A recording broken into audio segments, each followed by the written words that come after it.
Hi friends, நம்மள மாதிரி home மேக்கருக்கு window shopping பண்ணா கூடவே போதும், பர்ச்சேஸ் பண்ணணும்னு கூட அவசியம் இல்லை. ஆமாவா இல்லையான்னு ஒத்துக்கிறீங்களான்னு கமெண்ட்ல சொல்லுங்க. முழு நேரமும் நம்ம ஹோம்ல தான் ஸ்பெண்ட் பண்ணிட்டு இருக்கோம். ரெஸ்பான்சிபிலிட்டி நிறையா, ஆனால் கொஞ்சம் போரிங்கான லைஃப் தான் நம்மளோடது. ஏன்னா முழு நேரமும் ஒரு வீட்டுக்குள்ளேயே நம்ம இருக்கிறோம். அதுதான் எனக்கு ஒர்க் பண்ண எக்ஸ்பீரியன்ஸும் இருக்கு, இப்போ ஹோம் மேக்கரா இருக்கிற எக்ஸ்பீரியன்ஸும் இருக்கு. ரெண்டுலயுமே நமக்கு ரெஸ்பான்சிபிலிட்டி அதிகம். ஒர்க் பண்ணும்போது ஹோம் மேக்கர் வேலையும் நம்ம சேர்த்து தான் பார்க்குறோம். அதனால நமக்கு ரெஸ்பான்சிபிலிட்டி அதிகம் தான். ஆனாலும் இந்த மாதிரி இடையில விண்டோ ஷாப்பிங்காவது பண்ணிட்டு வந்தோம்னா மைண்ட் நமக்கு ரிலாக்ஸ்டா இருக்கும். ஆமாவா இல்லையான்னு கமெண்ட்ல மறக்காம சொல்லுங்க. நிறைய எல்லாமே வீட்டுக்கு தேவையான பொருளா தான் வாங்கினேன். இது பாத்தீங்கன்னா நான் சின்ன பிள்ளையில ரொம்ப பார்த்து இது உலக அதிசயம் மாதிரி வியந்து போன மிட்டாய். இது அம்மா கிட்ட நான் கேட்க பயந்துட்டு கேட்கலையா என்னன்னு தெரியல. ஆனா நான் இது சாப்பிட்டது இல்லை சின்ன வயசுல. இப்ப பார்த்ததும் ஆசையா இருந்துச்சு, சாப்பிடணும்னு கூட தோணல, வாங்கிக்கணும் அப்படின்னு ஆசைப்பட்டு விரும்பி வாங்கிட்டேன்.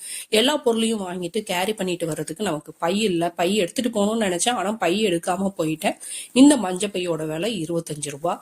ஆனா நான் குச்சி பை எடுத்துட்டு போயிருந்தாலும் இந்த அளவுக்கு அழகா பாதுகாப்பா எடுத்துட்டு வந்திருக்க முடியாது. இந்த பையில கேரி பண்ணிட்டு வர ரொம்ப ஈஸியா இருந்தது.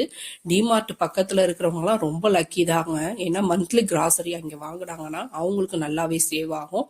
அவங்க அந்த வகையில லக்கின்னா நாம வேற ஏதாவது ஒரு வகையில லக்கி வச்சிருப்போம்.